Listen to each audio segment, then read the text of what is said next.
اعوذ باللہ من الشیطان الرجیم بسم اللہ الرحمن الرحیم۔ مقول ہے کہ بنی اسرائیل میں ایک عبادت گزار شخص زاہد و تقوی سے مشہور تھا اور اللہ نے اس کے لیے بادل مسخر کیا ہوا تھا جو اس کے ساتھ چلتا تھا۔ ایک دن اس نے عبادت میں سستی و کاہلی کی تو اللہ نے بادل کو اس سے دور اور اسے مقبولیت سے محروم کر دیا۔ یہ دیکھ کر وہ بہت غمگین اور دکھی ہوا اور اپنے کھوئے ہوئے مقام کو دوبارہ حاصل کرنے کے لیے خوب گریہ گزاری کرنے لگا۔ جب اس کا رنج و غم طویل ہو گیا تو وہ ایک رات وہ اٹھا، نماز پڑھی اور روتے ہوئے گڑ گڑا کر اللہ کی بارگاہ میں دعا کی اور پھر سو گیا۔ خواب میں اسے کہا گیا کہ اگر تم یہ چاہتے ہو کہ اللہ بادل کو تم پر لوٹا دے تو فلاں شہر میں جاؤ اور وہاں کے بادشاہ سے اپنے لیے دعا کا کہو۔ وہ اسرائیلی عابد طویل مسافت طے کرتے ہوئے خواب میں بتائے گئے شہر تک پہنچتا ہے۔ وہاں کسی بادشاہ سے محل کا راستہ پوچھ کر بادشاہ کے محل کے دروازے تک پہنچ جاتا۔ وہاں پہنچ کر دیکھتا ہے کہ ایک غلام سونے کی ایک بڑی کرسی پر جو موتیوں اور جوہرات سے آراستہ ہے بیٹھا ہوا ہے اور لوگ اس سے اپنی حاجتوں کا سوال کر رہے ہیں اور وہ لوگوں کو واپس کر رہا ہے۔ وہ اسرائیلی عابد اس کے پاس جاتا ہے اور اسے سلام کرتا ہے۔ غلام اس سے کہتا ہے تم کہاں سے آئے ہو اور میں تمہیں کیا کام ہے؟ اسرائیلی عابد کہتا ہے میں ایک دور دراز شہر سے آیا ہوں اور مجھے بادشاہ سے ملنا ہے۔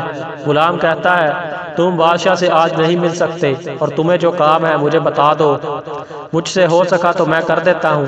اسرائیلی عابد نے کہا میرا کام صرف بادشاہ ہی کر سکتا ہے۔ غلام نے کہا بادشاہ صرف جمعہ کے دن ہی لوگوں سے ملتا ہے، لہٰذا تم ابھی جاؤ اور جمعہ کے دن آنا۔ اسرائیلی عابد وہاں سے لوٹ کر مسجد آ جاتا ہے اور وہیں ٹھہر کر اللہ کی عبادت کرتا ہے اور لوگوں کو دور رکھنے کے سبب بادشاہ کو معیوب جانتا ہے۔ جب جمعہ کا دن آتا ہے تو وہ اسرائیلی عابد محل کے پاس آ جاتا ہے جہاں دروازے پر بہت سارے لوگوں کو دیکھتا ہے جو دربار میں داخل ہونے کی اجازت کے منتظر ہوتے ہیں۔ جیسے ہی وزیر محل سے باہر نکلتا ہے لوگوں کو اندر جانے کی اجازت مل جاتی ہے اور وہ اسرائیلی عابد بھی دیگر لوگوں کے ساتھ محل میں داخل ہو جاتا ہے۔ محل میں داخل ہو کر وہ دیکھتا ہے کہ بادشاہ اور اس کے سامنے اس کے اراکین سلطنت اپنے اپنے مراتب کے مطابق بیٹھے ہوئے ہیں۔ ایک شخص باری باری لوگوں کو بادشاہ کے پاس بلاتا ہے اور جب اس اسرائیلی عابد کا نمبر آتا ہے تو بادشاہ اسے دیکھ کر کہتا ہے اے بادل والے خوش آمدید، تم ابھی بیٹھ جاؤ، لوگوں کی حاجات پوری کر کے میں تم سے ملتا ہوں۔ اسرائیلی عابد یہ دیکھ کر حیران رہ جاتا ہے۔ چنانچہ جب بادشاہ لوگوں کی حاجتوں سے فارغ ہو جاتا ہے تو وہ اپنی مجلس سے اٹھ کھڑا ہوتا ہے اور اسرائیلی عابد کا ہاتھ پکڑ کر اپنے ساتھ محل میں لے آتا ہے اور چلتے ہوئے محل کی ایک دہلیز تک آ جاتا ہے جہاں صرف ایک غلام ہی اس کے ہمراہ ہوتا ہے۔ دہلیز عبور کر کے جب بادشاہ دروازے تک پہنچتا ہے تو اسرائیلی عابد یہ دیکھتا ہے کہ دروازہ کھجور کی ٹہنی کا ہے، اندر عمارات خستہ حال اور دیواریں جھکی ہوئی ہیں اور کھجور کی ایک بوسیدہ چٹائی بچھی ہوئی ہے۔ بادشاہ جب وہاں پہنچتا ہے تو اپنا شاہانہ لباس اتار کر پیوند لگا اونی لباس پہن لیتا ہے، سر پر بالوں کی ٹوپی رکھ لیتا ہے اور اپنے ساتھ اسرائیلی عابد کو بھی بٹھا لیتا ہے۔ پھر وہ اپنی زوجہ کو پکار کر کہتا ہے اے فلانی، کیا تم جانتی ہو آج ہمارا مہمان کون ہے؟ وہ کہتی ہے جی ہاں، آپ کا مہمان بادل والا عابد ہے۔ پھر بادشاہ اسے کسی کام کے لیے بلاتا ہے۔ جیسے ہی وہ سامنے آتی ہے اسرائیلی عابد دیکھتا ہے کہ وہ ایک خشک مشکیزے کی طرح کمزور نو عمر دوشیزہ ہے جس نے بالوں کا بنا صوفیانہ لباس پہنا ہوا ہے۔ بادشاہ اسرائیلی عابد کی طرف متوجہ ہو کر کہتا ہے اے میرے بھائی، ہم تجھے اپنا حال بتائیں یا تیری حاجت پوری کرائیں؟ بادشاہ نے کہا اللہ بخوبی جانتا ہے، یہ بادشاہ میرے خاندان میں نسل در نسل چلی آ رہی ہے اور جب میں بادشاہ بننے لگا تو اللہ نے میرے دل میں نیا دنیا اور اہل دنیا سے نفرت ڈال دی، لہٰذا میں نے یہ چاہا کہ سیاحت اختیار کر لوں اور لوگوں کو چھوڑ دوں کہ وہ خود ہی اپنے لیے کسی ایسے شخص کو مقرر کریں جو ان پر حکمرانی کرے۔ پھر مجھے یہ اندیشہ ہوا کہ کہیں لوگ فتنہ میں نہ پڑ جائیں، دین کو ضائع نہ کر دیں اور اس میں کوئی تبدیلی نہ آئے۔ چنانچہ میں نے لوگوں کی بیعت کو نہ چاہتے ہوئے بھی قبول کیا اور ان کے معاملات کو ایسے ہی رکھا جس طرح پہلے تھے، اور اس میں کسی قسم کی تبدیلی نہیں کی۔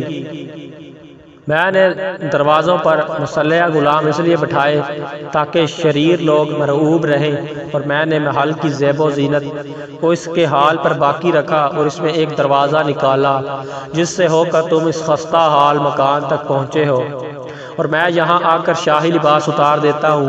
جو لباس پہنا ہوا ہے اسے لباس سمجھتا ہوں۔ کھجور کے پتوں کی ٹوکریاں بنا کر اسے فروخت کر کے میں اور میری بیوی گزر بسر کرتے ہیں۔ میری یہ بیوی جیسے تم نے دیکھا ہے یہ میرے چچا کی بیٹی ہے۔ اس نے بھی میری طرح دنیا سے کنارہ کشی اختیار کی ہوئی ہے اور مجاہدہ کرتے ہوئے یہ سوکھے ہوئے مشکیزے کی طرح کمزور ہو گئی ہے۔ لوگ ہمارے بارے میں نہیں جانتے، اور میں نے اپنا ایک نائب بھی مقرر کر رکھا ہے جو جمعہ کے علاوہ میری نیابت کرتا ہے، اور میں یہ جانتا ہوں کہ مجھ سے رایا کے معاملے کے بارے میں بھی پوچھا جائے گا۔ لہٰذا میں نے لوگوں کے لیے جمعہ کا دن مقرر کیا ہے جس میں میں ان کے مقدمات کا تصفیہ کرتا ہوں، اور ایک عرصے سے میں ایسا کرتا آ رہا ہوں۔ اللہ تم پر رحم فرمائے۔ تم یہیں ٹھہرو، وہاں ہم ٹوکریاں بیچ کر اس سے کس قیمت سے کھانے کا بندوبست کرتے ہیں۔ تم افطار ہمارے ساتھ کرنا اور رات ہمارے پاس ٹھہر کر صبح چلے جانا۔ دن ختم ہونے لگا تو ایک ادھیڑ عمر غلام آیا۔ بادشاہ اس کی بیوی نے جو ٹوکریاں بنائی تھی انہیں لے جا کر بازار میں فروخت کر دیا اور اس کی قیمت سے روٹی اور لوبیا خرید لایا۔ جو پیسے باقی بچ گئے اس سے ٹوکری بنانے کے لیے کھجور کے پتے خرید لایا۔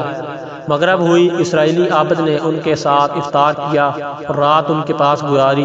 جب نصف رات گزر گئی تو بادشاہ اور اس کی بیوی نماز پڑھنے کے لیے کھڑے ہو گئے اور سحری کے وقت تک گربیہ وزری کرتے رہے۔ پھر جب سحر کا وقت ہوا تو بادشاہ نے یہ دعا کی، اے اللہ، تیرا یہ بندہ تو اسے بادل کو لوٹانے کا کہتا ہے اور تو نے ہی اسے ہمارے پاس بھیجا ہے۔ اے اللہ، اس پر بادل کو لوٹا دے، بے شک تو ہر شے پر قادر ہے۔ بادشاہ کی دعا پر اس کی بیوی نے آمین کہا تو اسی وقت آسمان پر ایک بادل ظاہر ہو گیا۔ بادشاہ نے اسرائیلی عابد سے کہا، تمہیں مبارک ہو، تمہاری حاجت جلد پوری ہوگی۔ اسرائیلی عابد نے انہیں الوداع کہا اور بادل کے ساتھ وہاں سے لوٹ آیا۔ اسرائیلی عابد کا کہنا ہے کہ اس کے بعد میں جب بھی ان کے وسیلے سے اللہ سے کچھ مانگا تو اس نے مجھے عطا کیا۔